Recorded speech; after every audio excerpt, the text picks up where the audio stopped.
Good morning, YouTube. And a wonderful day it is. It's 54 degrees. It's going to be a high of 70 today. And we don't have any rain in sight. And I can hear the birds chirping. And I want to bang them on the head. What have you been up to? I've been riding on a daydream. We want to thank RV Mattress by Brooklyn Bedding for sponsoring this video. You know, we've had this mattress now going on 3 years. I can't believe that. You would think my big butt would have put a dent in the mattress. It didn't. Just shows you how good they're made. But even if it did, they have a limited lifetime warranty. You just give them a call and tell them what you're going through. But when you first get your mattress, if for some reason it just doesn't fit your need, maybe you need a big one like this. These Titans is for big people. But if you get something that's just not feeling right, they have a 120-night sleep trial. That's 4 months you get to try this thing out. I mean, you should be able to figure it out, right? But what I want you to do is whenever you talk with them directly, use the code in the description to get to the website, or tell them RVDaydream sent you. You're going to get contact with the people that are in direct relationship with the factory. So you're going to get factory direct quality, and you're going to be able to get this thing built the way that you need. Some people need a little hotter, some people need a little colder, taller, all different sizes. They can dial you in. Now, you're going to get pretty decent pricing, like I said, because you're dealing with the factory direct, right? But if you use the link in the description, which is going to be rvmattress.com/daydream, if you use that, it's going to give you another code to enter during checkout, and that code is going to be Daydream. So you're going to click the link in the description. Once you're in there and you put your mattress together with the help of the people that are on the phone, or if you think you can build it yourself, use the code Daydream during checkout, and you're going to get an exclusive 30% off your entire order, no matter what you get. Mattress, pillows, whatever else they offer, 30% off. And that's already above their low factory pricing. So again, links below. Appreciate it. Back to the video. Well, now, why would I say I want to bang them on the head? Man, they're just in there crapping all over. It's amazing how much mess they can make. So I'm going to go back and open the pole building. Also, I'm normally shooting all my videos with my phone, right? That's what I'm doing now. However, when I want a steady shot, and what I mean is, you've seen some of my recent videos that might have bugged you, because it bugs me that I'm real jittery with the phone. And that's because when I get in a low light situation, I can't have the stabilization on. Now, the good news is, and I want you to pay attention, is quality. So everybody asks me about this QR code. It's hilarious. Listen, all this QR code is for our Wise cameras. And all it does is tell that camera right there when the garage door is open or closed. Okay, I did a review on that process of having automatic garage door openers added to our garage doors not that long ago. And I failed to explain what I did. So let me go over that briefly. I did a review on this system here. This is a Meross, MEROSS. This is good for up to 3 garage doors. You add the device, you plug it in via a USB power brick thing, and then you run these wires to their magnetic triggers that I mounted up here. I did a complete review on that. Go check out that review if you're curious how that works. Now, I didn't have to put it here. I could have put the magnetic triggers over here on the sides of the door. And like I said, it controls up to 3 doors. I only have it set up for 2 doors. So now with an app, if Heidi forgets that the door was open, maybe she come home and she had groceries or something, and she walked through and she didn't either tell the smart dot over here, You know the A word that I try to avoid saying. You know her name, Alexa. If Heidi forgets to tell it to close the door, or if she forgets to push the keypad on the outside, or if she forgets to push the button inside the garage, inside the house, all those things will close this door. But I've got this set up that after 45 minutes during the day, the door just closes. It just closes automatically. Now I can change that time. I can make it faster, whatever. Again, go back and check out that review. It's kind of interesting. But what I forgot to tell you guys is that I had already a smart system hooked up to this garage door opener. And it uses, instead of magnetic, it uses a camera, and it uses this QR code to know when the door is open and closed. So everybody that watches the videos, they always like, what's that big QR code for? And I'm sure that some of you have actually scanned it to see what it did. It just takes you to Wise. That's all. It just takes you to their app. It's nothing secret. But anyways, I want you to pay attention to the quality of what you get, like right now. Let's see if I can get my camera mount over here, and we'll change this around. Oh, I gotta get my tripod. And, okay. All right, let's mount you on the tripod, and you can see the differences of what I'm talking about here. Let's do this first. Kind of Mickey Mousing everything. Is it gonna work? Is it gonna work? I've got some crazy stuff going on. All right. Okay, so here's the deal. Currently, right now, I have stabilization on. Now, it's mounted on the tripod, so it doesn't really need stabilization. But when I get in a low light situation, I have to turn that stabilization, the stabilizer off. And trust me, I'm in a lot of low light situations. For example, if I go back in the pole building, I have to turn it off. And it changes the dynamic of the picture considerably. So let me show you what I'm talking about. Right now, you're seeing 4K, 30 frames per second. I don't know, something like that. I don't remember, but it's the highest quality the phone will shoot in. Now, if I turn off the stabilization, it'll look like this. So now you should see a distinct difference in quality, and it's because there is no stabilization turned on the phone. That's because now it's shooting at 60 frames per second, and it's opened up, went to another lens, a better sensor, and I can zoom. I can do all kinds of stuff with this, which I like that. It's just a nice added feature. Now I can do wide angle. Let me show you that. And yet this is another lens. This is a different lens that the camera has. And again, I can do different things. I can zoom in with this lens. But this is a wide angle lens. It's designed a little bit differently, but you could see the quality difference. It's definitely a better quality overall. But as soon as I start moving the camera at all, watch how jittery it gets. See how fast it moves around and stuff? Well, I want to have the stabilization that a camera can offer, or in my case, this is just my phone. I know this seems strange, but it's just my phone. I want the stabilization the phone can offer, but I also want that really good quality, the 60 frames per second, the high megabits, whatever you want to call it. All right, so here's with the stabilization on, and here's what the image quality looks like. Hear that crapping birds going on in here.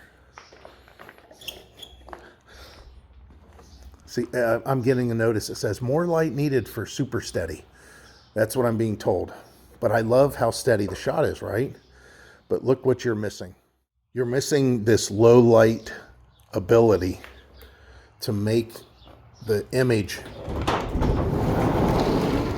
much brighter in low light conditions. Like this. So, yeah, I mean, look at this. This tarp was brand new when I brought it out here last year. And everywhere I move it, it's getting crapped on. This is just horrible. Look at this. Can you imagine if I didn't have a tarp here? Yeah. And then as far as inside the RV, I hear a problem. Ruh-roh.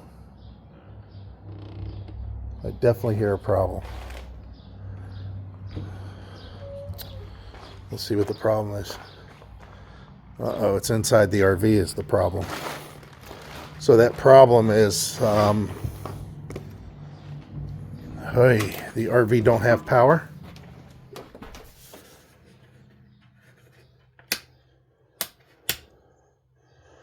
Yeah, I think it's operating off a battery. What happened? What has happened? This is interesting. It's always something exciting when I come out here, right? So a breaker must have popped inside the RV here. Because, yeah. Let's see what the battery level is. Yeah, the battery's down to 2 bars. Let me see. None of the electric should work. Yep, nothing's working. So that tells me that I popped a breaker for the RV. Now, let me think what could have happened before I start turning on anything.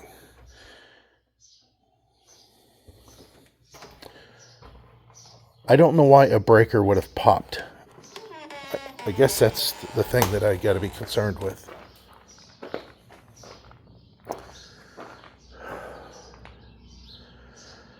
I can see that the cord over there is plugged in. All the lights are on. That means power's coming in.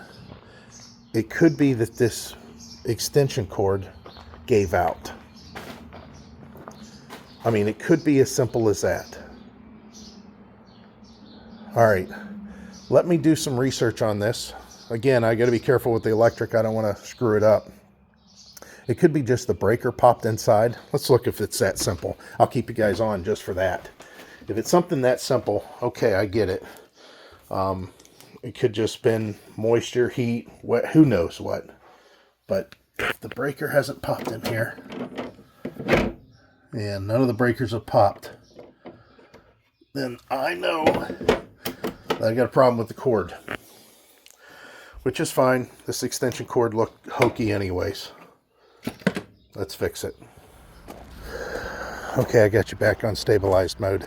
So on the extension cord that I'm using to run the fan inside the RV, the plug on the wall portion, so the male section, I guess you could call it, it seems to be faulty. It doesn't surprise me. That extension cord I don't think is meant to do what I'm doing. It's not very heavy duty. Like this one here, this is a pretty heavy extension cord that I've got going on. Boy, what a walk. I don't know if this one will make it the whole way. This is definitely a heavier extension cord. I could just repair that other little skinny extension cord because it's just a short. It's just a short in the end of the plug. I think I'm going to repair the end of the cord. It's the right thing to do. Okay, so I went ahead and repaired that end. And guess what? We got power in here. So it's nothing to do with the RV. It had to all do with that plug. And you can see electricity's back on. And all is good with the world. Except it's kind of damp in here. So, and I mean, it's just from the temperature difference. You know, it's humid in here. It's very humid in this pole building. And I've got all the windows open. So what we're going to do is, and I've already done, is order a cover for this RV. I didn't want to, but I seen one was on sale. It wasn't very expensive. I think it was $140 with a coupon. And the reviews are okay. We'll just say okay. That way, we can put this thing back out in the sun, and I can work on it at my leisure. Little barking dog over there just barks at everything. Thought we got away from that when we went camping. Well, that dog loves barking at me. Loves barking at everything. So we'll leave the pole building open today to help air it out. Yeah, boy, that little dog, he just barks his butt off. And the thing is if he's in the house, guess what? He barks his butt off. It makes it a little hard to shoot video out here, that's for sure. Not for something like this, but when I'm doing reviews, it's rough. We got to get a fence up. Okay, let me get to work, see what happens today. I think it's going to be a review day. Heidi's at work. I hope everybody had a good Memorial Day. At time of shooting right now, it is Memorial Day. So remember what the days are. You don't thank the veterans for their service. You thank the veterans that are in the cemetery for their service. It's a time of remembrance. But I'm not real close to anybody here as far as the graveyards go, unless I drive over to Beloit. And that'll be something that we take care of at another time when it's a little bit convenient for us. Just because there's only one day a year for Memorial Day doesn't mean you have to wait until that day to go visit loved ones and the grave sites. If you even do that. Put that down in the comments. I want to know. Do you guys visit loved ones at the gravesite? Some people do. Some people don't. There's a lot of thought on that. You know, it's just the mortal shell that was left behind. Some people think that. Other people like to feel that connection of the gravesite. Okay, quit being morbid, Mike. So this is probably only the second day that we've got to open our windows. And boy, so far this house has a good cross breeze. And look who's here in the dark. Heidi was at work thinking she's going to work till 6 o'clock tonight like she normally does. Maybe get off at 5:30 if she shortened her lunch for the day. Yeah. And she looked at her schedule and she was leaving at 3:30. What time did you leave out of there? 3:30? Yeah. Oh, okay. But yeah, I don't ever see her in the daylight. Actually, we do, because the days are so long now. Not much in the winter. Yeah, not in the winter. So, yeah, it's nice cross breeze here. It's incredible, and we only have. I have these two windows open here. I have those two windows open there, two in the kitchen. I'm sorry, and then the one over the sink. So 3 in the kitchen, 1 in the bathroom behind us, and then I have 1 all the way in the back bedroom, or 2 in the back bedroom. And man, the breeze has cuts. It goes both end to end, from this way to this way. Hot it gets. Yeah, we'll have to see what happens this summer. It would be sure nice to save on the electric bill. However, but if it's hot, you know, we can save on the electric bill. You want to know how to definitely save on the electric bill? I don't know. Random times this summer, I just flip off the main breaker and we run off our generator. And then we have a high natural gas bill. Well, it's not cheap. But natural gas goes down. Our natural gas bill gets cheaper in the summer. It's pay one. Right. Steal. What do they say? Rob Peter to pay Paul. Well, heck, we're still putting the heat on, so. Yeah, we have. Maybe this is the last month. This is the end of May. Maybe next month we won't have to put the heat on. Just to give you an idea for you guys that are in different parts of the country, Ohio is notorious for running. You have to run the furnace in the evening or even in the morning, and then the air conditioning sometimes at night to get it cool. So let's just, for example, let's tell you what we did yesterday. We had the air on during the day to make it cool in the house. We had the windows open. And then we shut it off and we opened the windows because it got cool enough. And then later on at night, we shut the windows, and it was still a little bit too hot in the house. So we turned on the air conditioning, and we had the air conditioning running for a good portion of the night. It would kick on when it needed. And then when I woke up this morning early, I had to turn the furnace on and get it up about 3 degrees from what it was, because it was kind of chilly. And then throughout the day, it was getting warm in here, so luckily I opened the windows and it's cool enough outside. But that's a common occurrence in Ohio. It's the furnace and air conditioners running back and forth a lot Yeah. during transitional parts of the year. And this is definitely that. But It's pretty nice though. yeah. So I just thought I'd put Heidi on the camera so you guys say hi to her. I'm a little sleepy. She's going to, I guarantee, as soon as I close this off, I'll sit and turn on the TV. Heidi will take a nap for... Next time I heat up some pork chops. Ooh. Then after that, Heidi will take a nap for about 30 minutes. At that, maybe 20 minutes. Some onions, because I would be sauteing some onions and making those smash burgers. Ooh, that was different. But anyways, Heidi gets to say hi to the camera. That's all. Bye. Good morning, YouTube. Welcome to RV Daydream. Little frog in my throat. Heidi didn't get to park her car in the garage last night, all because of this one. I forgot to put this one little cart away. Just slide it on back here and she'll be fine. Bringing it in from now on. Yeah, I told her, I said, hey, I forgot to move that cart. She said, no problem. And I forgot to mower everything in here too. So she had a double whammy going on. Still parking back here. That's good. I think that's plenty of room for her. I don't know. Trying out some new stuff. Yeah, new camera. I do have a selfie stick for this. I don't like the angle that it was at. So I'm doing this without the selfie stick. Maybe I should put the selfie stick back, but then again, maybe not. Audio wise, this is onboard audio for the camera, but I've got a lot of audio ability, and I'm waiting for a hot shoe to come in, and then I'll probably start using that selfie stick a little bit more, I think. I'm not 100% convinced. So the weather outside is frightful. No, it's not. But it's not delightful. It's a mixed bag. So there's supposed to be potentially some rain.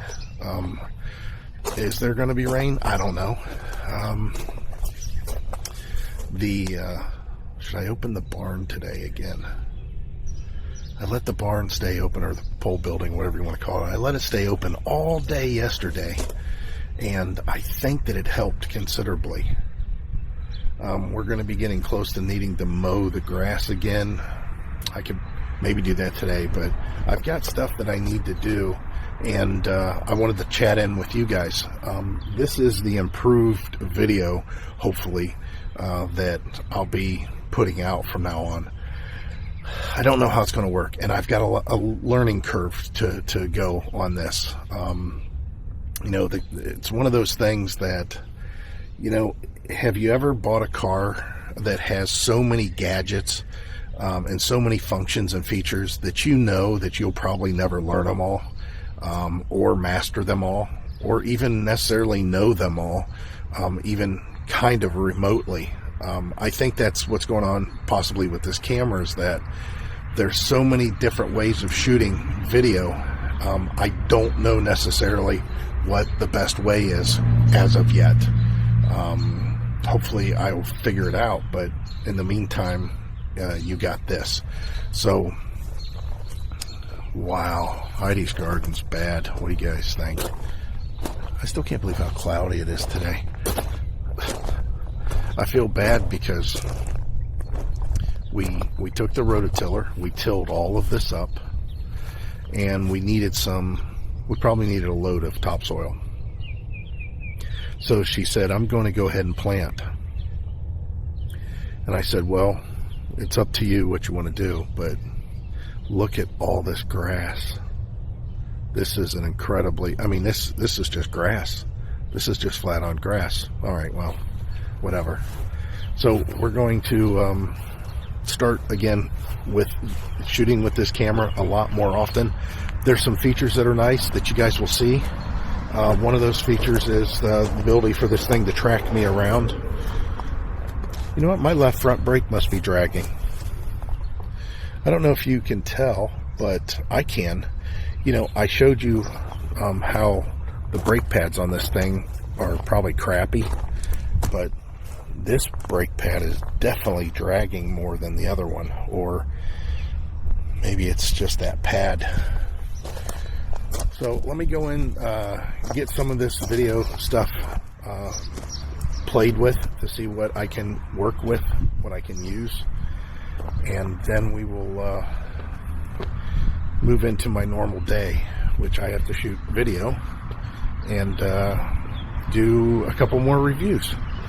And then I hope at that point in time we have a couple days of rain, because then I can sit inside the house and know that I'm not missing out on work outside the house. Alexa, lock garage door. So, yeah, I don't know how it's going to work out. One of the things this camera does is extreme low light shooting, and I don't have it set on that. So we're moving down into the dark, and it doesn't have that low light setting set up on here. When it does, though, it makes a significant difference. So I've got so much stuff, and it's just piling on. I need to liquidate some cameras that I have not used for years. At some point in time, I just realized why. When I bought this camera, it kind of got me in that mode of thinking, because I do have a 360 camera that I've shot with in the past, and it's the original, if you want to see here. Oh, let me bend down here. Put stuff on the printer, why not? Just act like it's a shelf. And it's in here somewhere. And there it is. Oh, almost. I should use that. I should use this selfie stick. So anyways, here's the original 1X, the Insta360 1X. And it does a great job, and you guys have seen videos that I've done using this. Back when I got this was like, it was a thing. That was hot stuff, let me tell you. So this is supposed to be the latest and greatest feature, and that is for low light, and it's being a 360 view. And I have this on a microphone here. Now, it's not going to track me on a flat screen. That's a different setting, but it will allow me to track after the fact in the app. So I can come over here, this thing's capturing everything 360, and I can navigate that later. So we'll come over this way. Still 360 degrees, should be able to pick it all up. I'll make sure these vents are closed. I think this one's open. Ooh, a little chilly. It is open. Now it's closed. All right, so let's see how this works out. Well, I don't know where he is right now, but I was just getting ready to go out and get the mail, and a pit bull with a collar come run across the street. It didn't see me. Our son was already in his car, and he went down in the ditch, and then he came back out, and I don't know where he is. I can't go out there. I mean, that dog was big. I guess if I bring my pistol, I could do that. Oh, I hope that's all exhaust right there. It usually is. His car don't leak anything. That's probably water. I've never seen his car leak anywhere ever, so that's got to be water. Well, I'll check it as soon as I see that dog's gone. It's kind of crazy, right? I don't know what that's about. It's like somebody's just letting their dog run loose and they don't care. Go figure that out. Next thing you know, people just let their dogs bark all day. Yeah, I don't see him. I don't see the dog. Oh, there he goes, right there.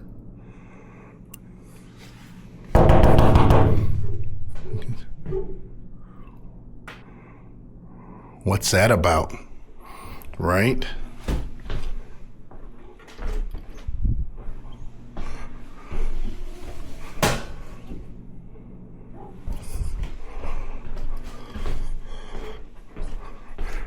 You see that crap?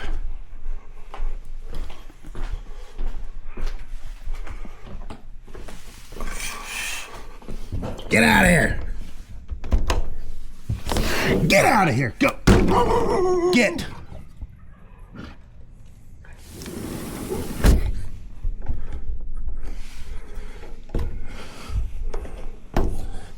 Well, he's running down the street a ways. And I don't have a phone to call. I don't know anybody to call. I mean, normally I'd like call the neighbor or something, but I don't have any of that.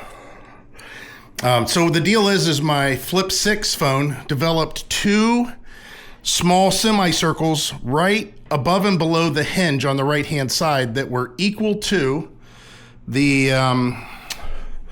screen, the tab that you drag out to pull up a different menu. And it's not because of a screen damage. It's some sort of a software thing or something. So I did all these resets and everything because the phone has a year warranty. It's got Samsung Care Plus or whatever, for the first year of ownership. And long story short, after going through all these hoops and steps, I'm without a phone for about 2 weeks because I had to mail it in to Sam. It's funny. They say, "What's your zip code?" And you could tell that it's somebody, foreign or something, because I'm like, I don't know what my zip. He said, "Let me try to see if I can find a Samsung service center for you." I'm like, okay. So I give them my zip code and they go, "Oh, that zip code, I don't have anything coming up. Do you have an alternative zip code?" Well, I don't know what my alternative zip code would be, but I chose, like the Youngstown area. And they said, "Nope, sorry, that one doesn't work either." Come to find out, there's not even one in this state of Ohio at all. Yet he's worried about zip code. He should have said, "What state are you in?" That would have rolled it out. So anyways, it's not a good situation that I've got to send that in. And, it's the first chink in the armor of the phone having, any flaws really. I've been really happy with that flip phone. The shooting that it does, the capture that it does, the fact that it has a nice, it's not a front facing camera, it's the rear facing camera, but because it has another screen, on the rear of the phone, you can view with the rear facing cameras shooting the best, scene that they can. Most manufacturers put the best cameras on the rear facing of the phone, not the front facing, the selfie cameras. So I don't know how to do this. I think I'm going to have to try to call through my tablet maybe and just let them know that there's a dog running loose because, again, I don't have a phone. I mean, my tablet, even that, I have to go through Google Voice. Okay, so I got on the tablet. I almost said got on the phone.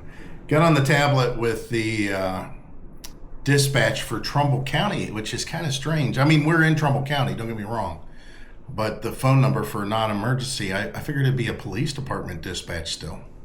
Anyways, I advised them that there was a dog running loose. It seemed to stay in the area here, and had a collar on.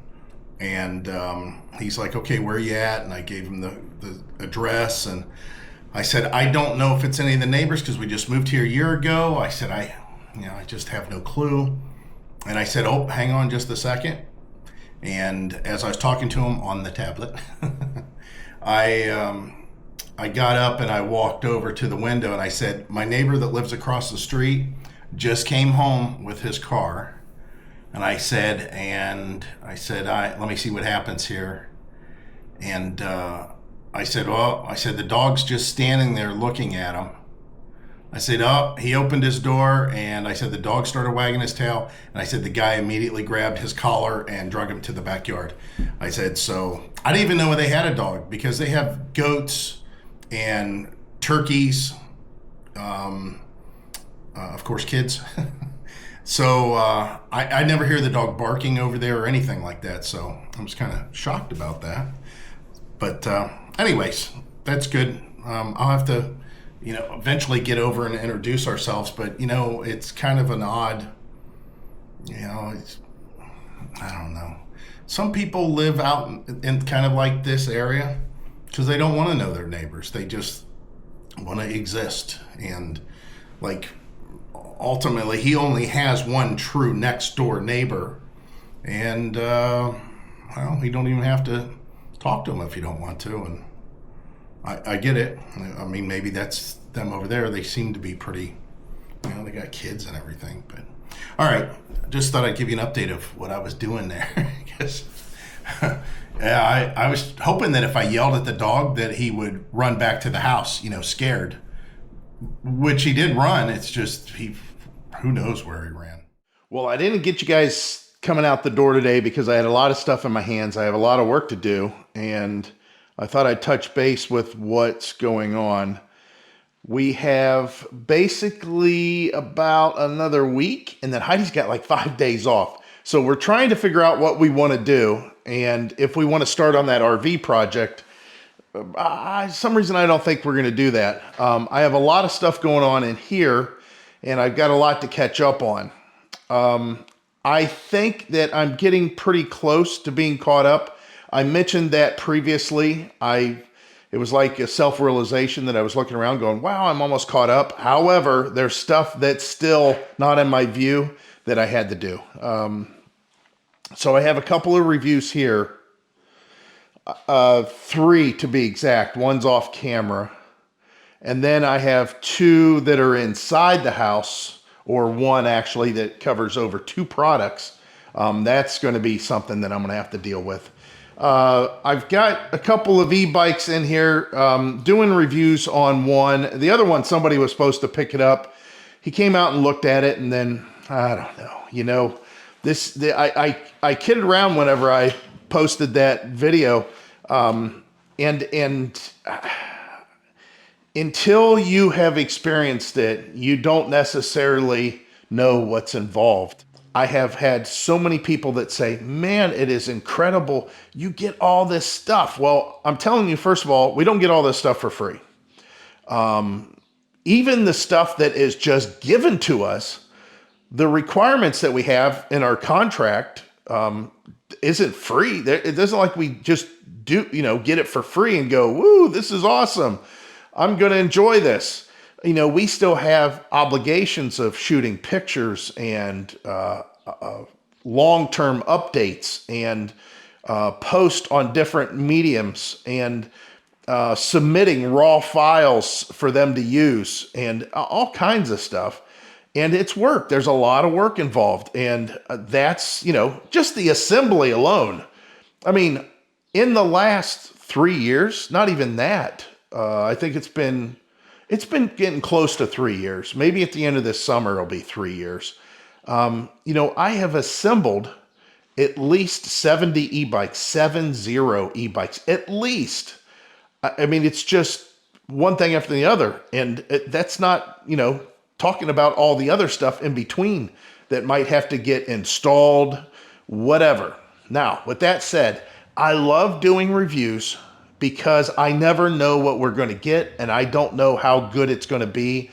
And some of the stuff is a hit, some of it's a miss. You guys have never seen the stuff that is a miss. There's times that, and I have told manufacturers, I am not reviewing this. It does not do what you say it does. It's not even close to the specs. So there's a lot of stuff there that makes me kind of gun shy whenever we get approached to do any kind of a review. A lot of people still think, wow, this is great. You get all this stuff and you have no idea. I mean, part of our business model is once we get finished with a lot of the stuff, we liquidate that. Now, until I find a different sales medium than Facebook Marketplace, then I'm going to have to continue to have Heidi post stuff on Facebook Marketplace, and we have to then go through and wade through the sea of idiots that are out there, or the people that just love to waste time, because it is a different buying experience. If you think about it, when did all the crazy buying expectations happen when shoppers just expected the moon and didn't or couldn't see the reasoning behind what they were doing as being wrong. So what I'm talking about specifically is Walmart. I can pinpoint the moment in time, not the exact day or year, that I realized that Walmart was going to be a nightmare for every other establishment that was a retail establishment. And now that has trickled down until where people are thinking that personal, sales items like we have when we sell something, that's our personal item. They treat us as if we're Walmart and they want crazy stuff. And what I'm talking about is back in the day, Heidi worked in retail. She hadn't been in retail for very long. And Walmart Supercenter got built in our location. And of course, that's down the street from her store.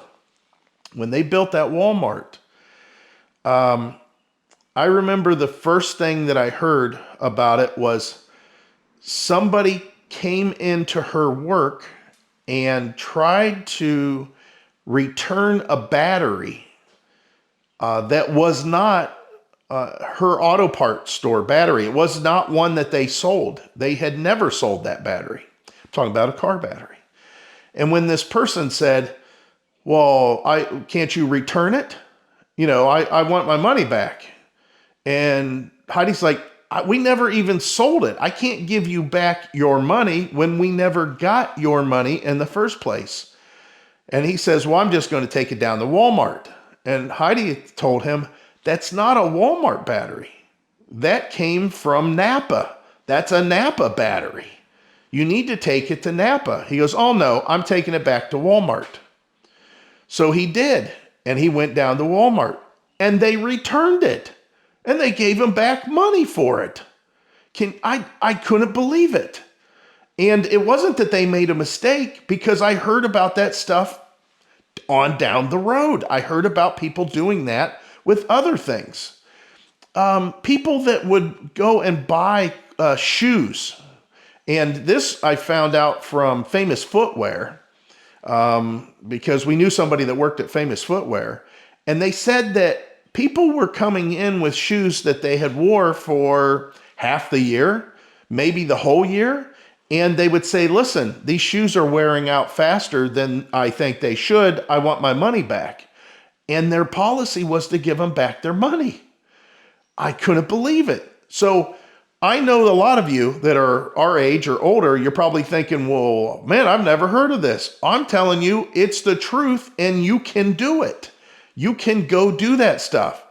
They will do the returns. It's just the craziest thing. I mean, you bought it, you used it, and if it wore down, then you just know, don't buy that brand in the future, or know what you're looking for. Our e-bikes are kind of that way. I get these people that just want everything laid out for them, not so much the return policy thing, but they think that, first of all, that these are retail bikes that have full-blown warranties on them. I said, I've never registered them. They may have a warranty available. I don't know, but I don't have an invoice or anything that shows that there's a sale. So that's between you and the company. They also think that they can trouble us with questions and not do any research whatsoever because they got hold of someone. Now I see why a lot of these companies are so difficult to get in touch with. A lot of them have some sort of chat bot or some sort of email process or something. Because if these people find out that they have a live person on the other end of Facebook Marketplace chat, they just, I'm interested in such and such. Okay, I get it. I thought I heard something back here. Okay, I get it. You're interested in that bike. What do you want to know? I don't know what else you could possibly want, but Google has the answers to all this stuff. What is it that you want to know? because I'm thinking maybe they want to know how old it is. That's something Google can't answer. They want to know how it rides. That's something Google can't necessarily answer. I can't necessarily answer that either. But they as soon as they get you on the, it's just the craziest answer. Well, I don't know. I have so much money and I'm thinking about this, but what do you think about this one? And next thing you know, they're shopping with you and you're giving them advice about shopping, and a lot of that has nothing to do with the sale of the bike. Basically, we've gotten to the point where our ads are pretty straightforward, and it says no low balls, you will be blocked, which we do. HEIDI will block them immediately. And all you need to know is available online or in the pictures. If that don't answer your question, you need to Google it and find out. And basically, the only reason you need to be contacting us is to let us know, hey, I want to come out and take a look at the bike. What time can I come out there? That's really the only conversation that we're interested in. And yet we have people that'll come out. Like the other day, a gentleman came out and he asked specifically, would you take less money for it? Which is crazy that somebody would negotiate a price before they even show up. And it's not like he was far away. He was local. I don't get that. I mean, it's one thing to say, this is all I have to spend. If you don't want to lower the price, I understand.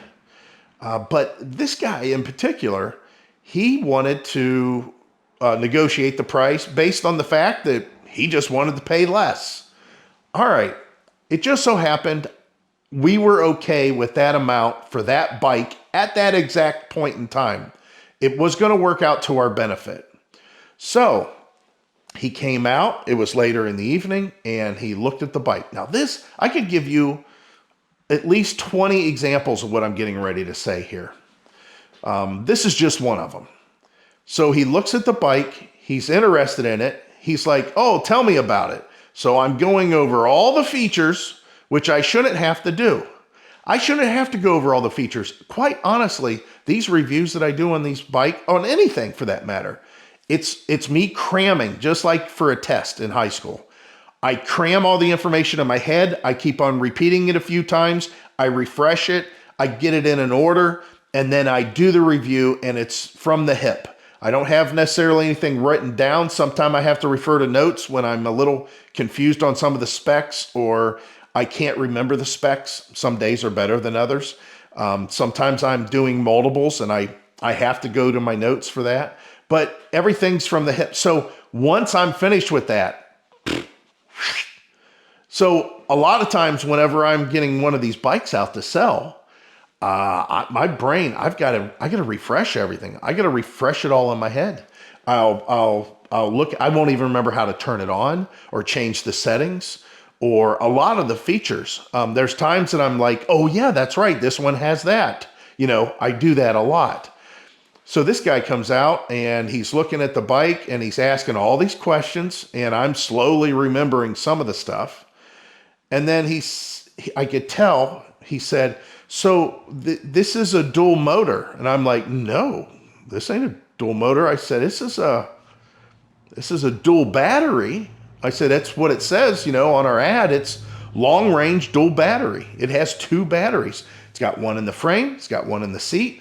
I said, it's, a long range. I said, it's just one motor. It's just the motor in the back. And I could see it in his face. He said, This is a dual motor? I said, no. I said, matter of fact, I said, I've never owned a dual motor electric bike. I've owned dual motor electric scooters.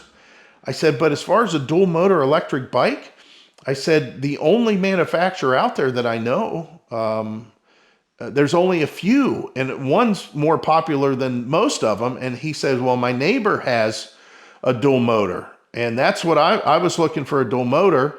And I said, yeah, your neighbor's got one. I said, I said, there's a brand that's out there. And he said, Ariel. And I said, yeah, that's it, Ariel. He goes, yeah, that's what my neighbor has. I said, well, shoot, they're $4,000. I said, that's a $3,500 to $4,000 bike that has that dual motor. And he said, yeah, it's much more expensive. This guy thought he was getting something that would compare to his neighbor's dual motor $4,000 bicycle or $3,500 bicycle for basically like $1,300. And I'm thinking, what planet are you from? Look at all this styrofoam. Good news is it's recyclable. So the bad news is I can't put it in the back of the truck because the truck is at the repair shop getting the air conditioner fixed and a couple of tire pressure sensors in the wheels. One of them didn't work. Apparently the other one might not have worked. I don't know. They said I needed two. But anyways, going to the lifestyle of being a full-time RVer, you know, it seems like right on the surface, woo, what a dream. This is going to be awesome. And I'll be honest, it seemed like it initially, but you'll find out. You will definitely find out that it may not be for you. I don't know if we'd ever do it again. We would never do it again with long term. You know, maybe we would do snowbirding.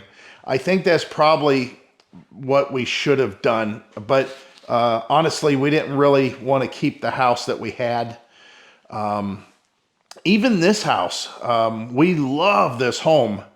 But if we want to change our lifestyle up to where we have a little bit more freedom, we're not going to be able to stay necessarily in this home. And, you know, I'm getting older, although I'm not even 60 yet. It's not going to take very long that it's going to be difficult for me to maintain the property, just, you know, as simple as mowing. Now, I'm sure a lot of you are typing on the keyboard, oh, my father-in-law is 84 and he still mows the lawn every day. I'm not talking about mowing the lawn. I'm talking about cleaning up all the leaves during the winter or during the fall, snow plowing and shoveling and salting in the winter, using the snow blower, landscaping. I'm talking about weed eating, trimming trees, trimming bushes. I'm talking about cleaning out gutters, even though these have those leaf guards on them, cleaning out the gutters, keeping the downspouts clear, keeping our drains clear. You know, it all depends on what your level of maintenance is for you to consider. Oh, I can do that, and you know, I'm 20 more years than you. You know, some people can. Here's the thing: do you really need to? It took my dad. It took him up to 3 years ago, and he would have been 70, about 74-ish. 75 in that range, to where my dad finally quit mowing the lawn himself. He didn't necessarily enjoy it, but he would do it. And finally they got a lawn care company. For us to have a lawn care company here, this is a pretty big piece of property. I think what you'll see, and this is just spitballing here, Heidi and I's had a discussion to some extent. I think what you'll see is in probably about maybe 6 to 10 years, we'll probably be looking to liquidate,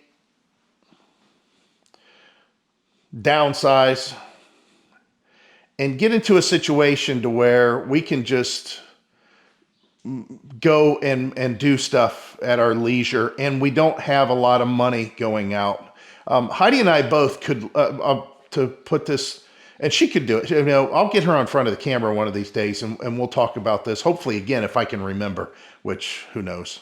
But speaking for Heidi, just me knowing her, she is not even though we like nice things, you know, we like to have nice new cars.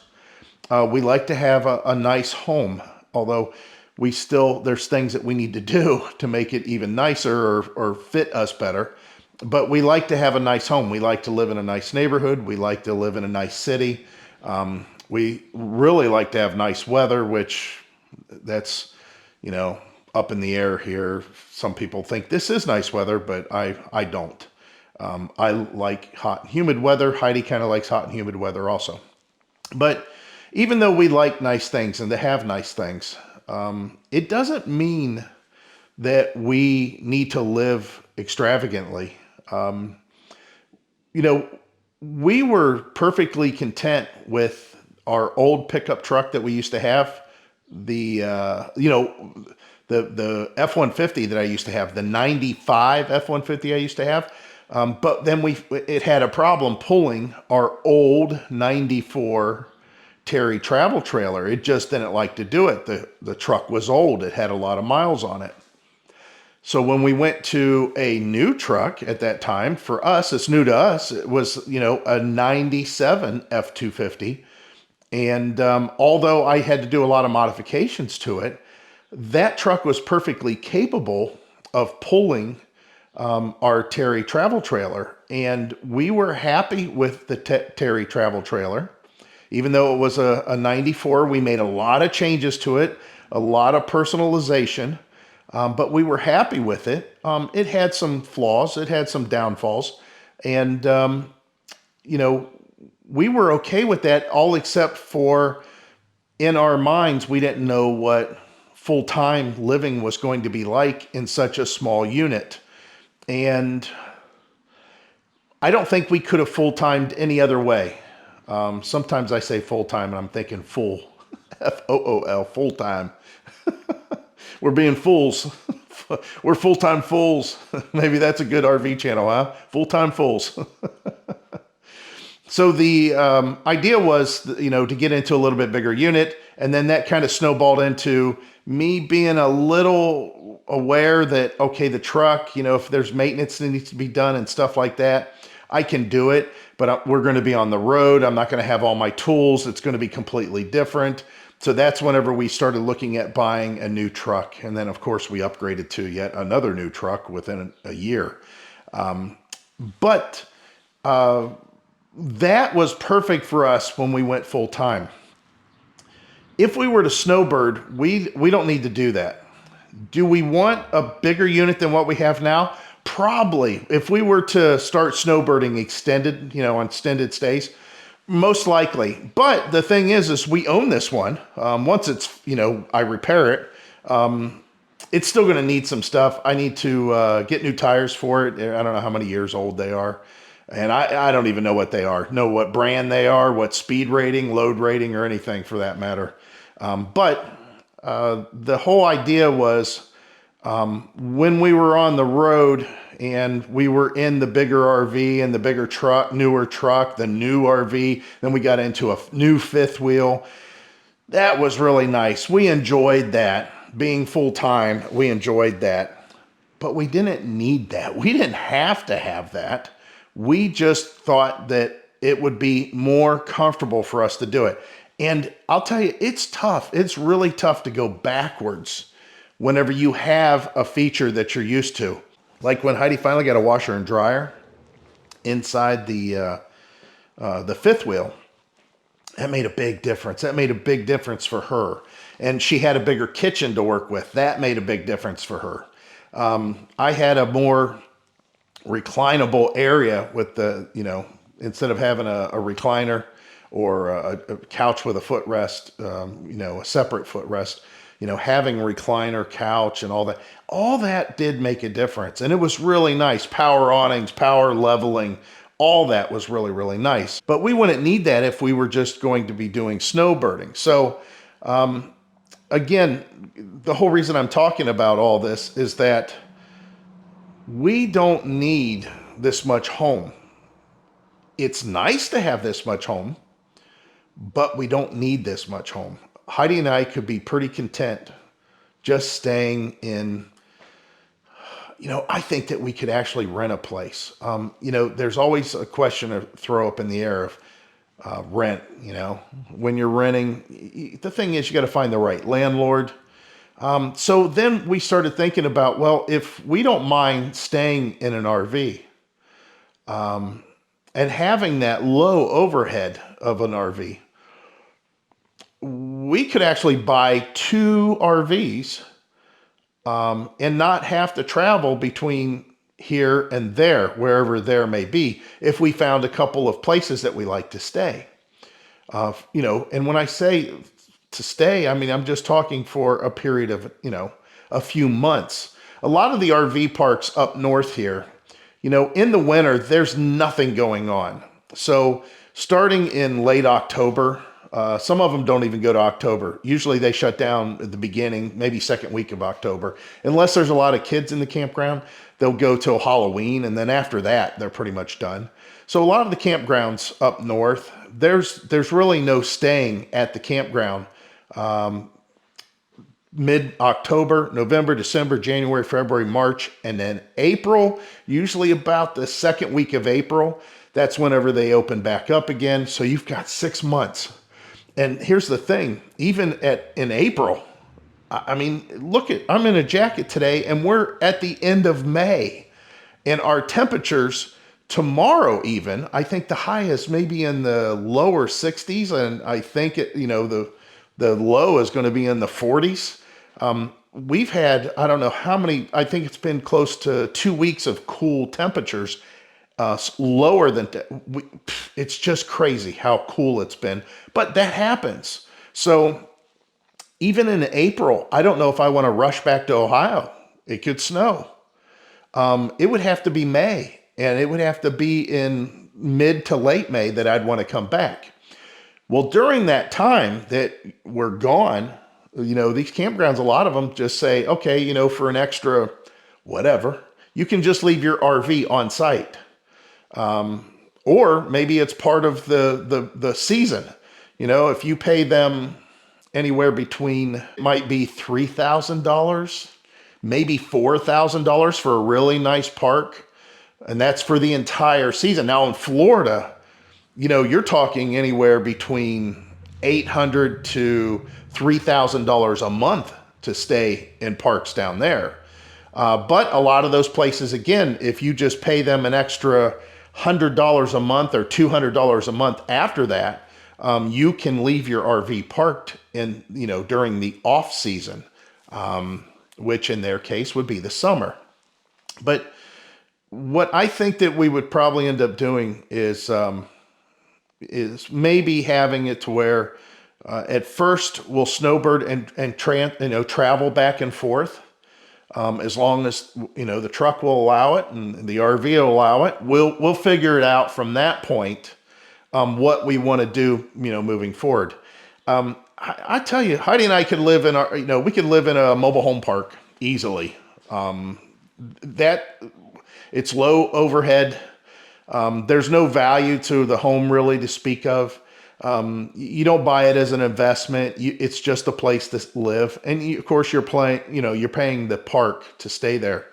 But what I'm saying is, getting way off topic, the whole idea is that if somebody, would have told me, oh, listen, when you're on the road and you're full time, there's some things that you won't like about it. And out of all the things, I couldn't believe that we were just kind of bored. Don't get me wrong, we were enjoying ourselves, but there was really not this day-to-day struggle going on. I don't know how to describe it. It just seemed unchallenging. We like to stay busy, and you get up in the morning and you're just like, oh, should we ride our bikes over to the restaurant and get breakfast, or do you want to hop in the car and pick up something and then we'll stop at, and eat at the park? Or do you want to cook breakfast here? Do we want to have leftovers? And then later, oh, hey, the big excitement was, oh, hey, do you want to walk to the trash? Do you want to take the trash with me in the park? And, that kind of stuff. It just, there was things to do. We went and seen a lot of stuff. We enjoyed ourselves, but it just seemed weird to us. I think it's because, we just weren't at that retirement age to where we felt as if we could slow down and feel comfortable doing everything really slow. It's a wonderful day. It's a really wonderful day. Let me go ahead and turn you guys around and show you how wonderful it is. You thought I was going to say it's wonderful because of the weather. No, it's because Heidi's home. Now, don't get me wrong, it is pretty nice today. It's going to get up to 66, and we've had, for some reason, some kind of a crazy, weird cold pattern for a long time. You can see Heidi's back there by the pole building. She'll probably need my help here in a bit. But I need to, unfortunately, I have to take the rototiller to the garden. This will be the third time that I've tilled this garden up for us to finally plant. I did it last season. I already did it once this season, and now we're here. So let me put this stuff in the burn barrel, get a fire going, and then go back and help Heidi back there at the pole building. That she's all frustrated for some reason. So you can see Heidi's with us. She's already picking weeds. I gotta till all this crap up, but some reason it's a grass fest here. No clue why. It's, who knows the last time the guy actually gardened it. Ooh, let's try this. I got a new selfie stick. Did you look to see if the pumpkins come up and the squash? No, I didn't. So It's been a couple weeks, hasn't it? Yeah. So we're gonna see what this looks like with the 360. Gonna be able to see the roof. Oh, I could see the roof. I'm sure I'm just gonna see leaks. All right. Into the garage yet again. I'll have Heidi hold the fun stick there. My gloves are dirty. We're gonna have to get the. Maybe I can do that later. What's that? The weed eater. Old man over there is weed eating his pond. Yeah, he does all his own work.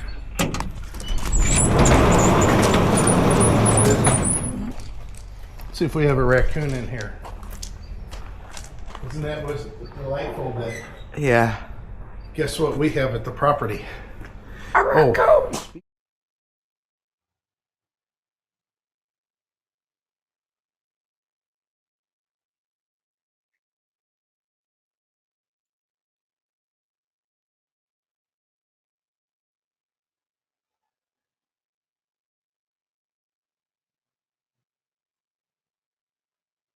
A witch. Let's see here.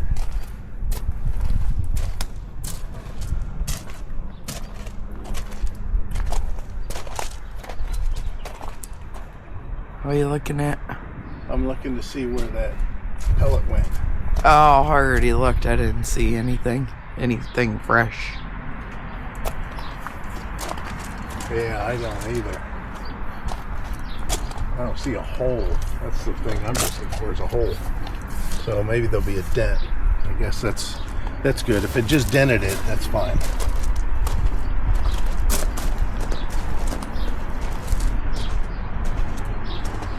Yeah. I kind of looked when I come back here, but...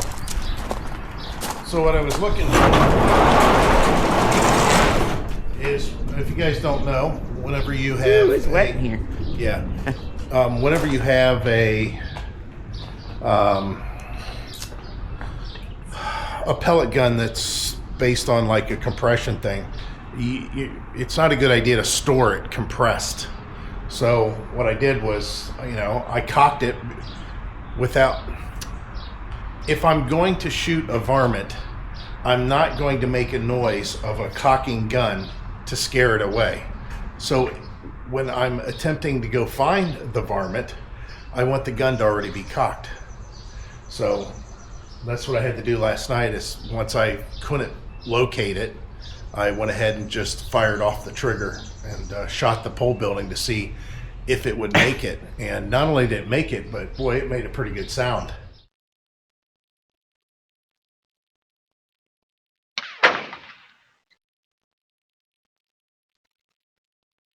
All right, so what we're in here to do is find a wagon amongst all the bird crap. I think that's what we have here, is a bird sanctuary. And it gives them a nice safe haven to poop on everything that we own. Yeah. And that's always nice. I think that's an eggshell right there. Where? Oh. Oh. Or, yeah, who knows? The baby eggshell. Okay, it's still running. What if the raccoon's living in here? Guess we could check it out today. I'm going this way to try to get the wagon. Raccoon, are you in here? He's in here sleeping. I don't even see the freaking wagon in here. Oh, that's probably right here. What's that? The wagon.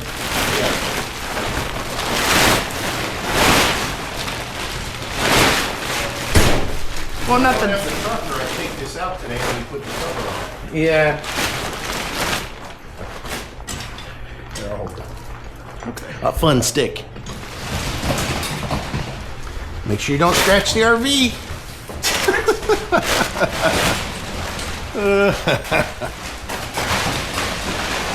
I scratched the RV. It's going to be nothing compared to what you did. I know. Heidi's going to repair it and then I can scratch it.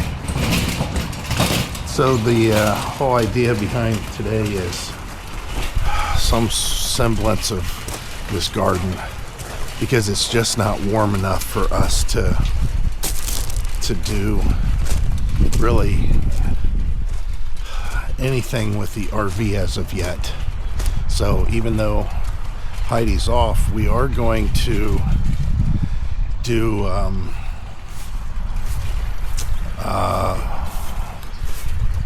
something during her time off. I just don't know what it's going to be, because boy, we are sure poised for a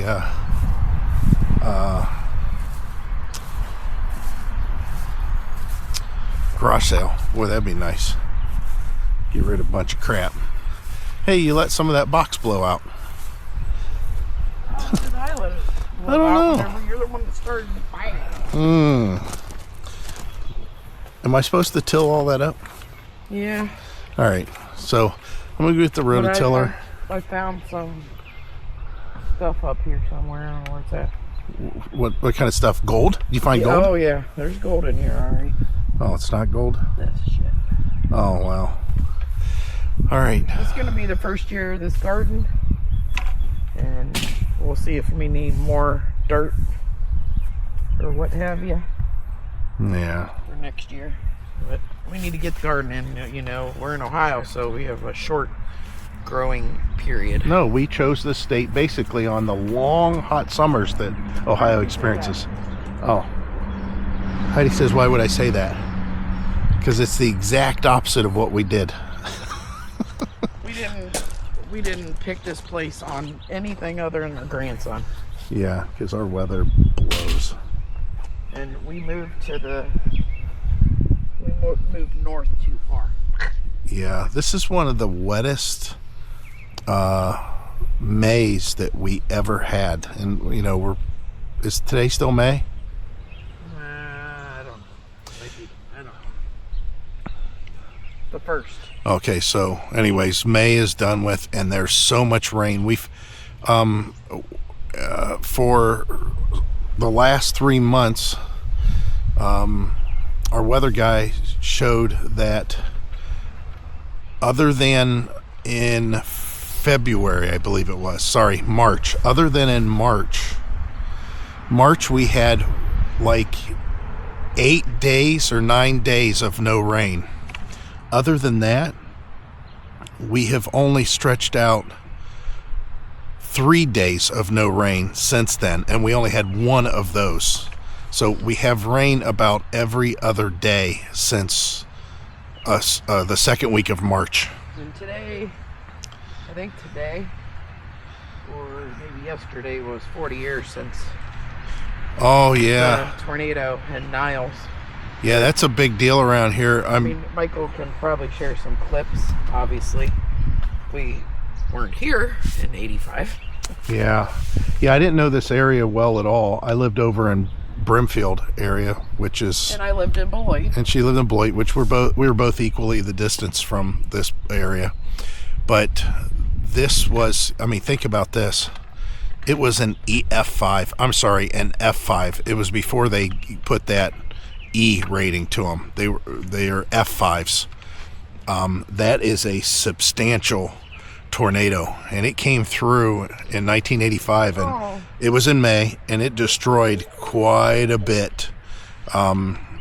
So a friend of mine that lived across the street from me, he had a grandmother that lived out in Niles, and he asked if I wanted to come along with him because he wanted to go out and make sure she was okay. She had some twigs and stuff in her backyard, no trees or nothing.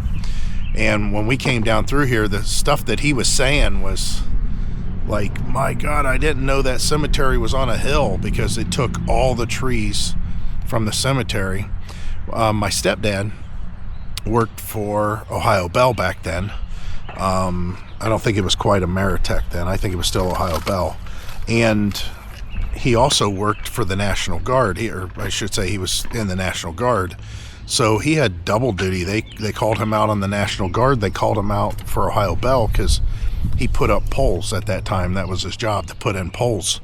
And he said that whenever they went down towards the cemetery, he said it was rough. He said there was like mausoleums that were hit. So there was a lot of stuff that was tore out of the mausoleum. Yeah, that's crazy. Look at it. We have an air base that's close. Diana. Yeah, real close. So this goes on all the time around us. It's pretty cool. I don't know why. I still think it's amazing. So the guy that ended up buying our Taurus station wagon, he's been in the Air Force for 16 years. Yeah. And he's a aircraft mechanic. So the Taurus is gone. Heidi's disappointed. That was her hot rod. It was a good car. I mean, it served its purpose, and it did a good job doing so. It became, I mean, think about it. We went from 2019 F-250, a 2020 F-350, a 2022 Kia Forte, to a 2023 Kia Seltos. And having all those new cars, we jumped into a 2003 Ford Taurus, and it did the same thing as all those other cars did. You know, it did them, you know, with less panache, had less nice features, stuff like that, but it did it all. It did all that stuff. And it did it at a fraction of the price of those other vehicles. So something's to be said about having, you know, older vehicles still. It's kind of interesting that we can still buy and have stuff that. Spoiled though. Yeah, we are a little spoiled. There's certain things that, like backup cameras. I mean, we've been using backup cameras forever. They have such a wide angle. You know, some of the stuff that tells you blind spots. I mean, no matter how good of a driver you are, a lot of these driving aids do help you become a little bit better of a driver. I don't think that we get complacent because of them. I think they just accentuate our good driving habits with features that basically keep us in check. So yeah, it's nice that she's got a brand new car, but it was also nice that car did everything that we wanted it to, and it was a good car. There was thoughts of us keeping it.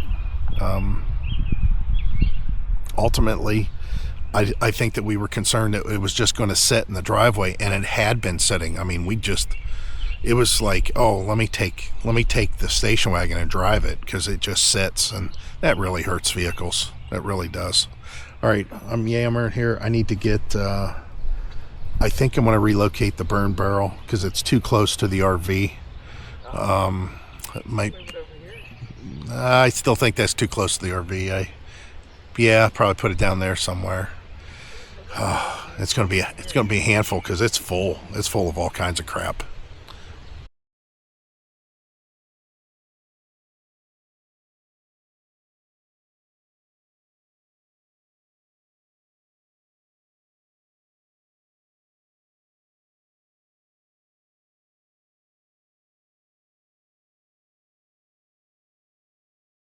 And I'm telling you, if you guys are going to get a cultivator, and if you got the money, buy a Honda if you plan on using it a lot.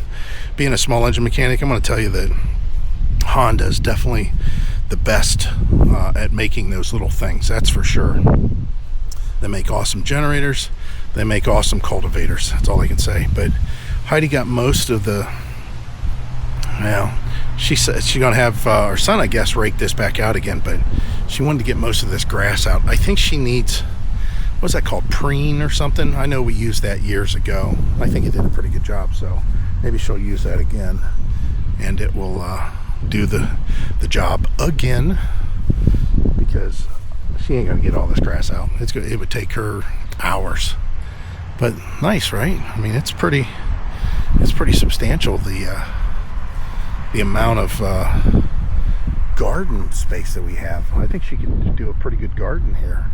I don't know how many feet it is. Let's do the math the hard way. Let's not count this corner, just because it's kind of a corner. We'll just count here. Oh, that's easy.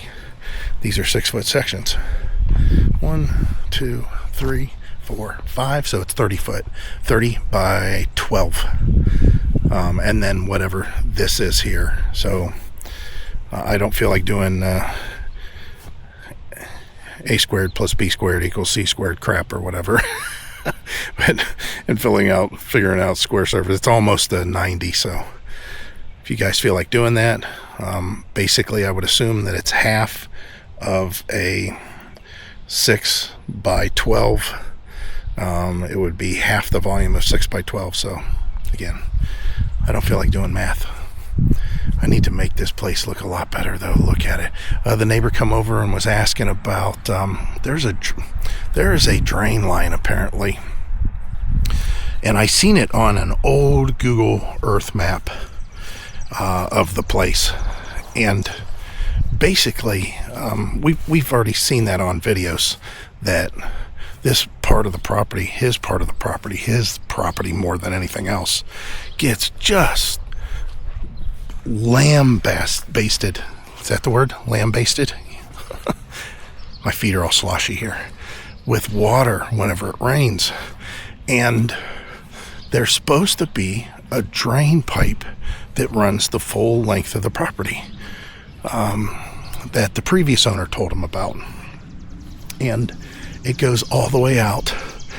And it's in our property. It's on our property. So he wanted to dig and tie into that to run out to the ditch. Well, I don't have issue with it as long as it doesn't affect our house. And in his case, he's already tied into that pipe with his sump. The previous owner told him it was okay to put his sump to that.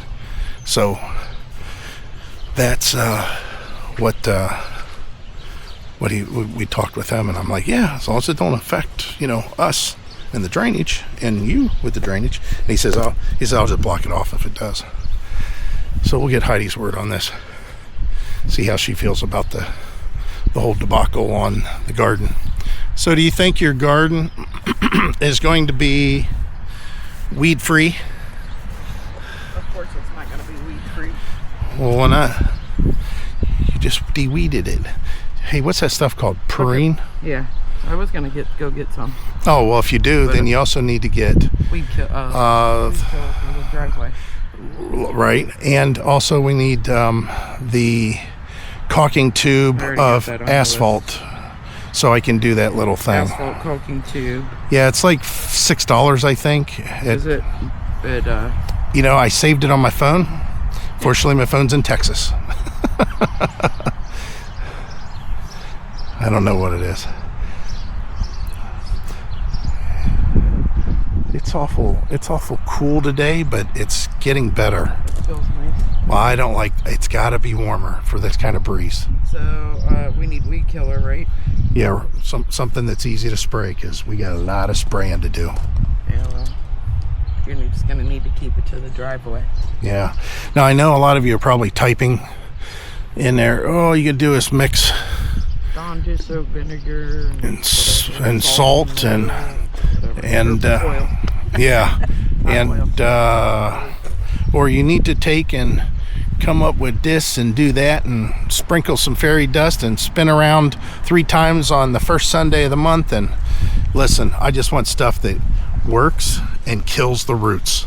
And I know a lot of that stuff that they have that's concoctions will burn the leaves. That's what it does. It burns the foliage that is out of the ground. Yeah, I literally burned just the top. It ain't going to do anything for the roots. Now, if you keep on starving the roots from nutrients because you keep on killing the leaves on the top, of course there's something to that. But So I'm gonna get a few things at Walmart. I'll pick that stuff up, and I don't know, did you want something for lunch? is it lunchtime already? It's almost 1 o'clock. Is it really? I suppose. Yeah.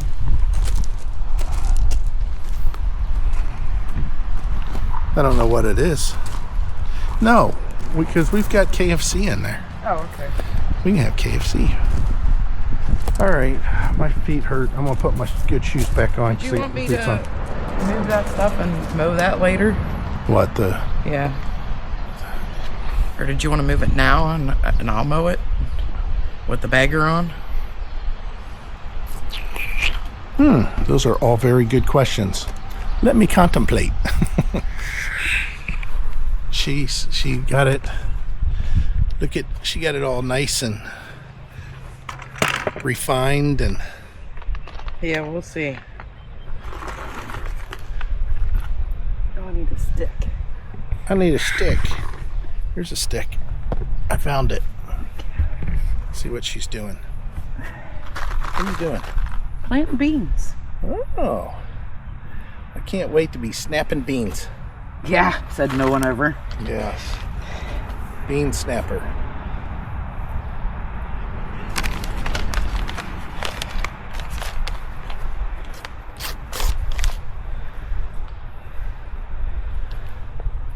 Everybody in the comments type everything she's doing wrong.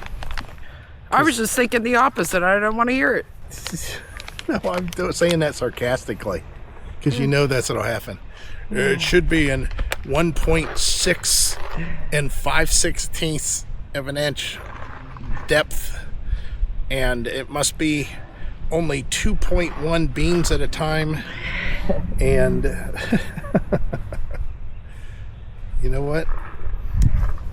I always approach the gardening, and so does Heidi, like everything else. Well, like a lot of things. And one of the things that comes to mind right now is painting your vehicle. And they talk about preparation. You know what? If you want an absolute perfect finish that's incredible, of course preparation is going to be the way to go. However, if you're just trying to paint something and you want the paint to stick, That's generally how we are. I use this as the argument. I had a car that was a rusty car that I hadn't washed in who knows how long, and it was a winter car and it had some salt on it, but for the most part it was kind of clean at that point in time. And I accidentally ran over some fresh striping that they were painting on the road, and it splashed up on my car. That paint once dried was darn near impossible to get off of the vehicle, and it never was off the vehicle. You still have another stick by the bucket. So here's the thing. How much preparation do you think my salty, rusty, dirty car had when paint that was designed to go on concrete or asphalt had splashed up on it, off of the tires, onto the car, and stuck there? There was no prep work.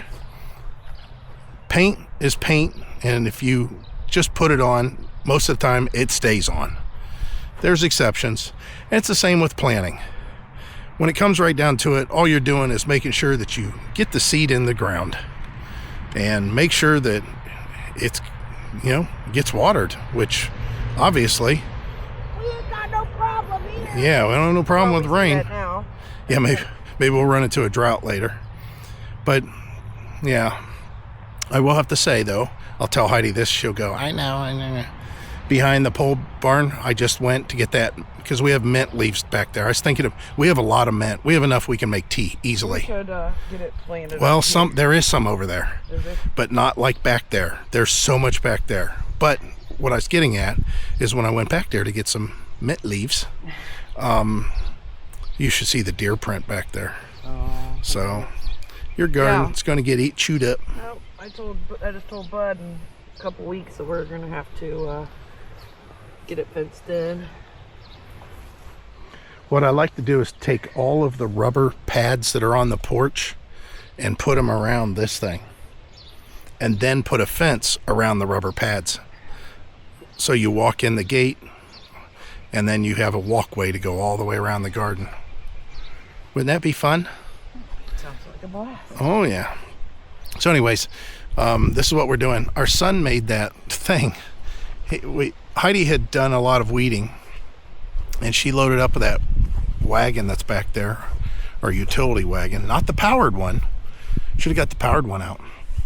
But that utility wagon, she loaded it up with all kinds of weeds out of here after I had tilled it up.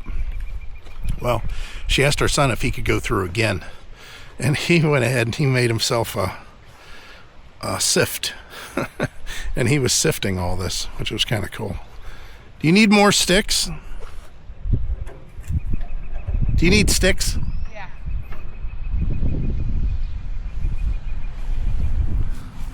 We're high tech here.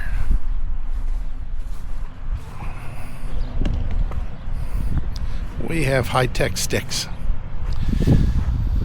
It's a pretty nice day. It's still not warm enough for me. That's why I have my baggie on. Sully is the one that named it the baggie. So every time I say baggie, we thank Sully. So hey Sully, what's happening? Heidi and I was just having a discussion the other day about maybe when we do hit the road or we retire, that maybe one of the places that we retire to is Texas. Ain't that right? I was talking about Sully. Heidi keeps on walking through the drive. I sprayed the entire driveway with weed killer. I guess I do that. Can I eat some of these? Ew, never mind. I'm not a radish fan. Here, Oh gosh. I'm going to turn this rake upside down so nobody steps on it. So it's not a cartoon out here.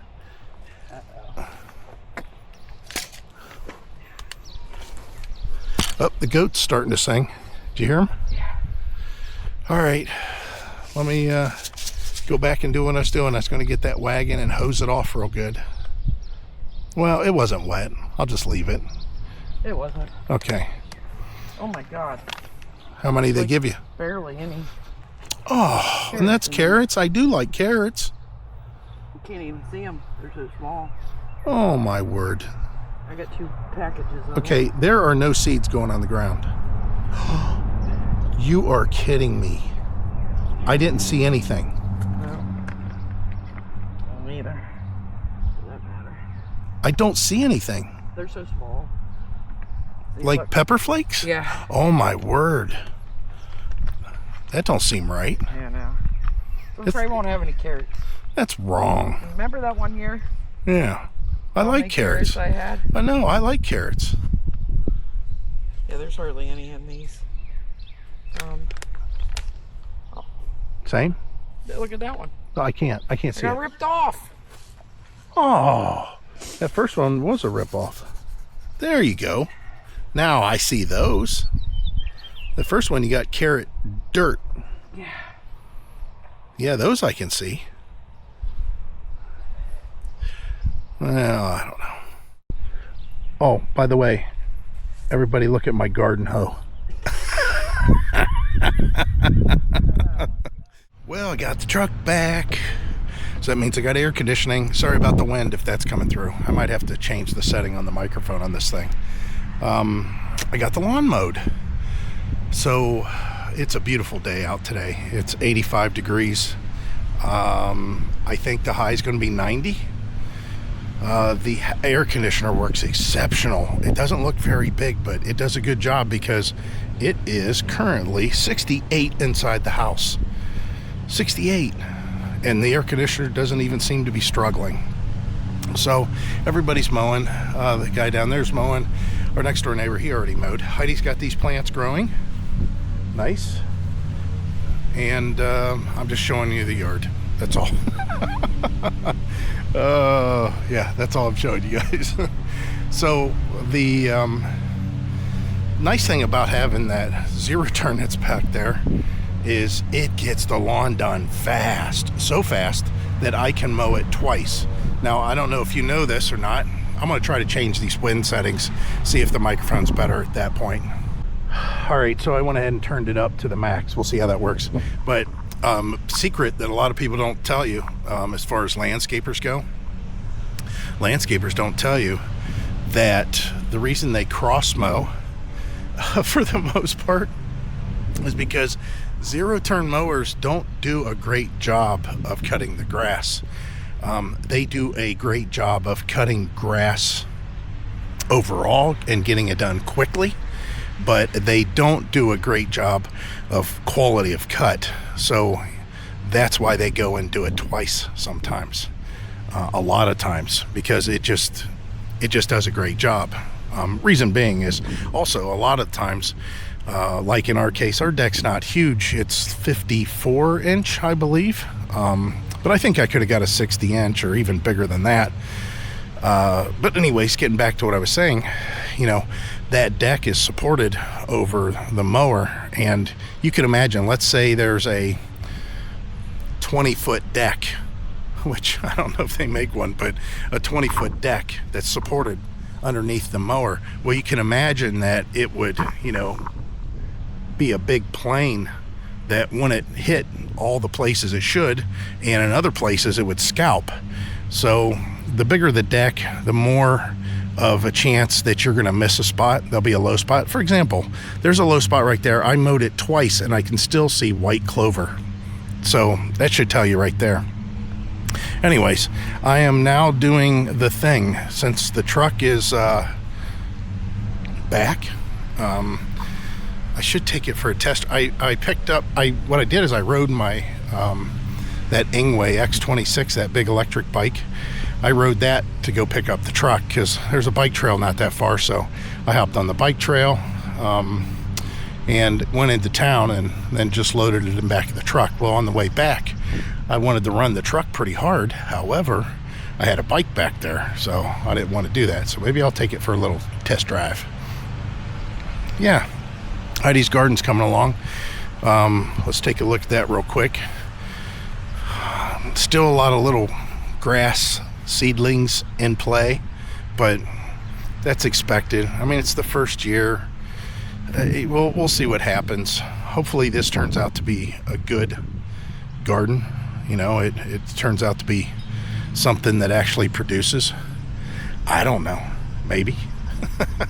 Last night, we had a visitor out by the pole building, and hopefully that visitor doesn't migrate this way. So I'm going to definitely need to fence this thing in, and we're trying to figure out how to do it. I think that we should put a fence maybe out here a little more, all the way around. Speaking of fence, we got the guy coming back out here again to give us another estimate, or maybe he's already given HEIDI an estimate, because we've changed our mind. We were going to do white vinyl fence, and we can save $3,000 just by doing regular wood fence. It's not going to look as nice, but you know, $3,000 difference in just the way that it looks, I'm okay with that. We're just needing a fence more than anything else, to make it, you know, to make it work, to make it look nice. All right, let me get to work. I'm going to go back. I'm going to get the RV. Excuse me. The allergies are real bad today. And I'm going to pull the RV out. We're going to park it up here somewhere. I don't think HEIDI thought about that. Her plants may not get sunshine. I'm going to have to pull the RV up a lot farther than I wanted to. Oh well. maybe it's a good idea anyways. Well, gang, guess what? Heidi's home. And look at that. I must have the RV a little unlevel. But look at, we got a little drippage action there. So we got a cover for this. And I don't know, I just read the reviews and I found an inexpensive cover. No, it's not sponsored or nothing, but boy, that thing's heavy. I think it's got wheel covers in it too. But more importantly, inside the RV,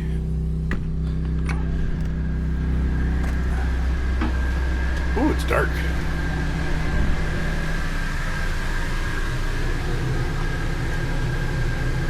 $66 degrees. Yee-haw.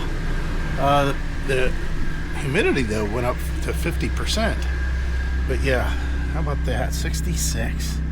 That's nice. Heidi's doing her watering of her, I don't know what she's got over there. Peppers maybe? So we'll try to get this thing hooked up. And I gotta find foam for the corners though. I don't think I have any pool noodles, so I'm gonna have to go in and look for some foam. Okay. You know when we were traveling full time and you didn't like your neighbors? Guess what we did? We packed up and moved. Guess what?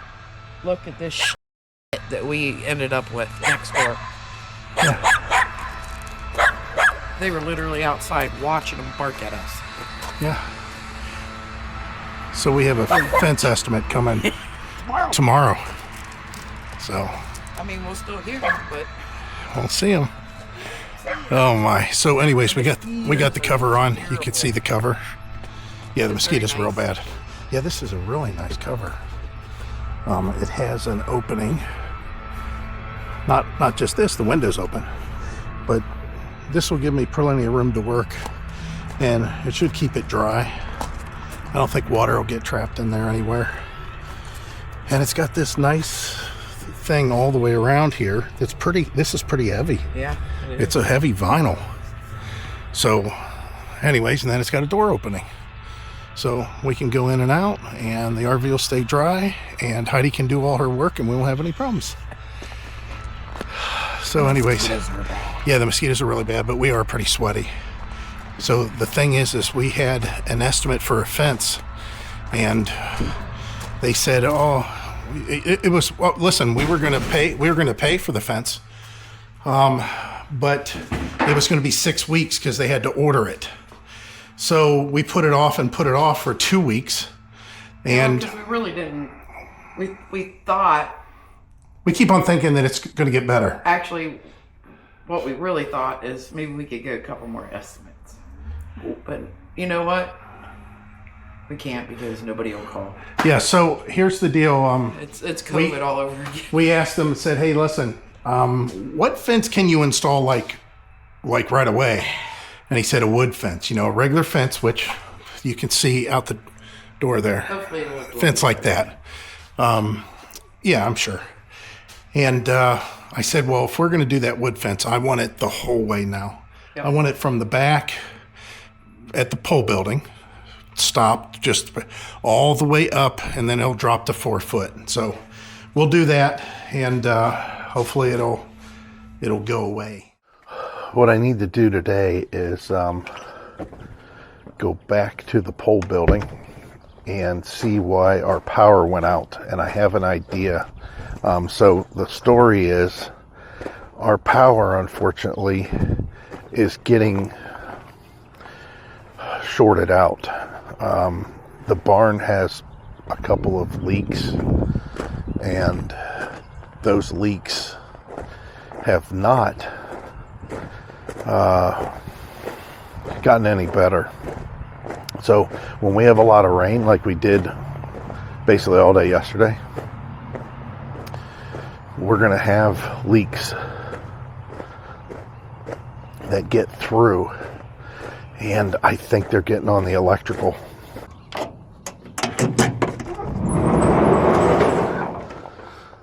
Phew, it stinks in here.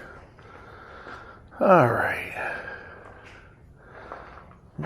Yeah, I could see that the breaker has popped here. That means that has popped. So let's see what got wet. Wonder what it is. Probably get electrocuted here.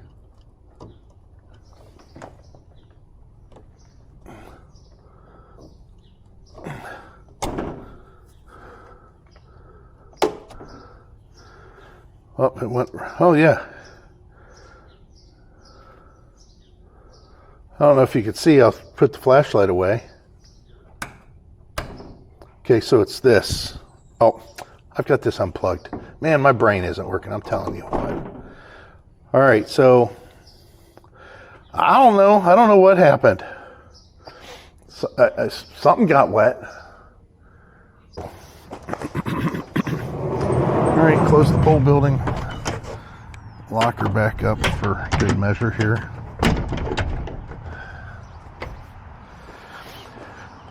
So we'll see how long that lasts, right? Yeah, look, she's got rows that are showing up, right? Yeah, there's a few of them. That looks pretty good.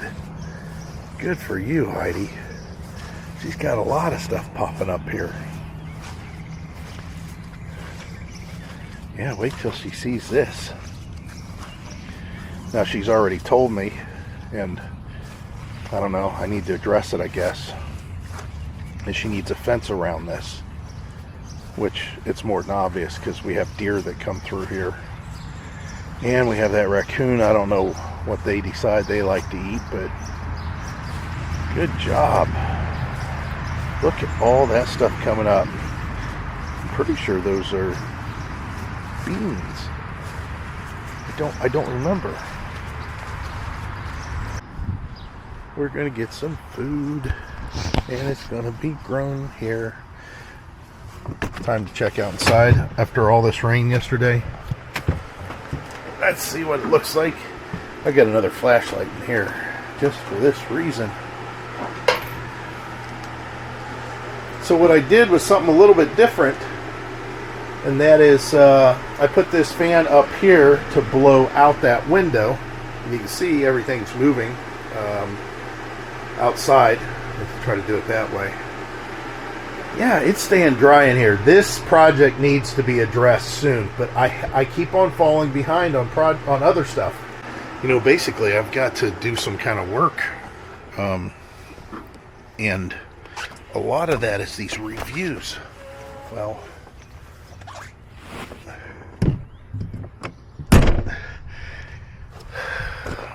it's hard. It's hard to keep up with the reviews. Like today, it's going to rain. That's any rainy day. That's a day that I go inside and I edit video. Unfortunately,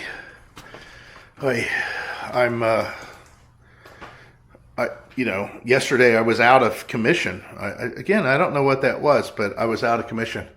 Guys, I had this. This is what keeps that camera on, so you guys can see what I see, and I can use my hands. So the fact that I was out of commission yesterday, I didn't get editing done, and I have deadlines. I have deadlines on stuff. So, one thing I want to touch on real quick. This is probably kind of a big deal.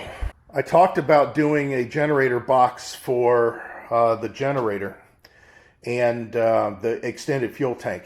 I bought a box, a protective aluminum diamond plate box for the extended gas tank. However, there is nobody that makes a generator box that will house this generator with the fuel pump on top of it. Here's the fuel pump here. With this fuel pump, other than one that sticks out that's commercially available everywhere, and that's Buyers. That's what I had before. Here's the thing. The price of the Buyers box was expensive when I did it last. I don't have a problem buying a Buyers box that's expensive, but I have a hard time spending more for the box than I did the generator. You know, the generator probably sells for $600. The box is around $560. I'm not paying that. I'm not going to pay that much. The whole idea was I was going to try to keep this to be a cheap project. Well, if that's the case, I'm going to go back to the Honda. It would serve the purpose, and I already know how to do it. I already know the components. Unfortunately, the gentleman that made the fuel system, he apparently don't make it anymore. I don't know the story. I got to find out. So the Honda generator, I know I can buy the box that is needed for that.